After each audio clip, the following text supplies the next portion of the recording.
And now to details on the Zimbabwe story. Le Zimbabwe a interdit l'utilisation de monnaies internationales telles que le dollar américain, le rand sud-africain et le livre sterling. Le Zimbabwe n'a pas eu sa propre monnaie à part entière depuis 2009, année où les autorités ont aboli le dollar zimbabwéen en raison de l'hyperinflation. L'interdiction entre immédiatement en vigueur et surprend les habitants de la région. Les magasins et la plupart des entreprises n'auront le droit d'accepter que de la monnaie de remplacement.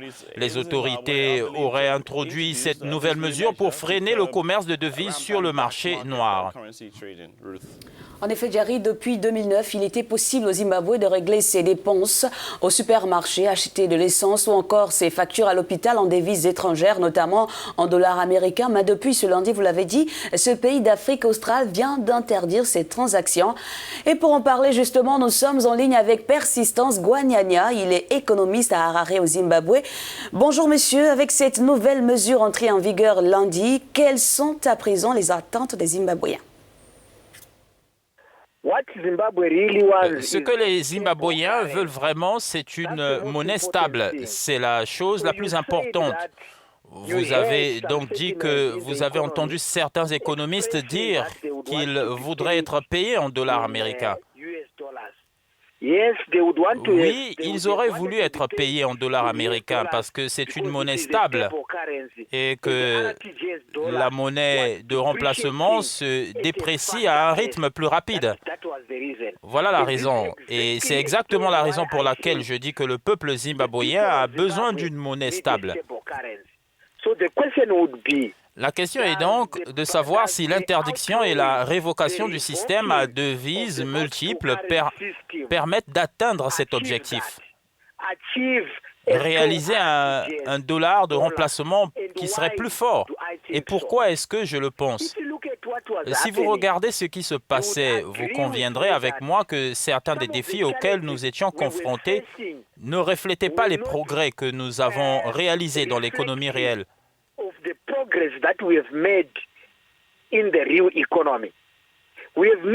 Nous avons fait des progrès assez importants en ce qui concerne le rééquilibrage budgétaire, ce qui est à l'origine des défis en premier lieu, l'indiscipline fiscale.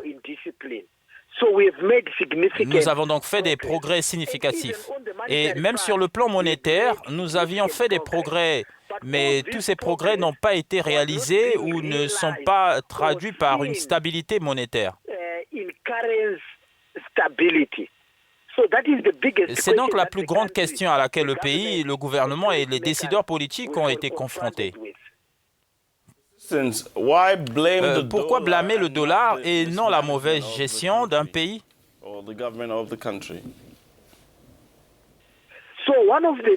L'une des causes de l'instabilité monétaire était donc l'existence du dollar américain dans un panier de monnaies multiples.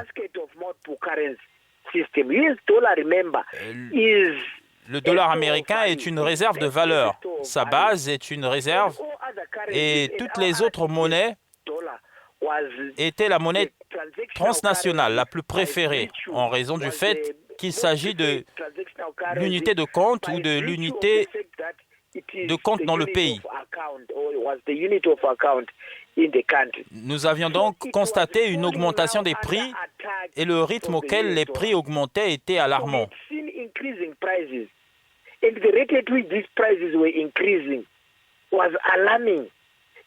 Ils continueraient d'augmenter jour après jour, ce qui a eu une incidence négative sur les dépenses.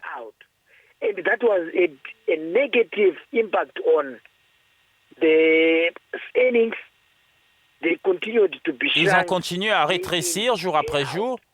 Le gouvernement a donc dû intervenir pour sauver cette monnaie de remplacement en tant qu'unité de compte et achever le voyage commencé en octobre 2008 en interdisant le système à devises multiples et en introduisant sa propre monnaie.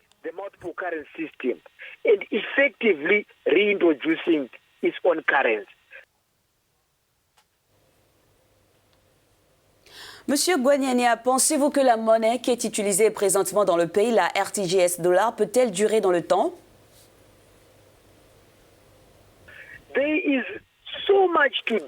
Il y a beaucoup à faire pour que notre monnaie conserve sa valeur. pour que le pays soit maintenant satisfait de la valeur de notre monnaie.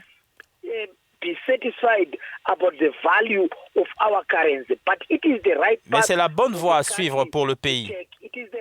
C'est la bonne voie parce que, comme je l'ai dit, nous avons constaté des progrès dans l'économie. L'un des progrès peut être démontré par l'augmentation des recettes en devises étrangères dans le pays. Merci à vous, Monsieur Persistance Guagnagna, pour toutes ces informations. Merci à vous et bonne journée à Harare. Monsieur Persistance Guagnagna, depuis Harare au Zimbabwe, je rappelle qu'il est économiste. La suite avec vous, Jerry. Many thanks indeed. If you're just joining us, this is the morning call. Si vous venez de nous rejoindre, vous suivez le Morning Call sur Africa News. Vous pouvez obtenir ces informations et bien d'autres sur le continent et à la télévision et sur notre site web africanews.com.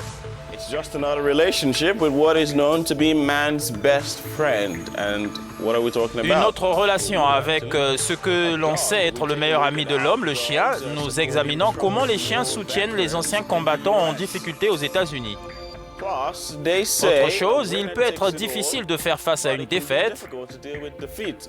Le triste sort des joueuses et des supporters camerounaises après leur sortie de la Coupe du Monde féminine de la FIFA. Tout cela et bien d'autres juste après la pause.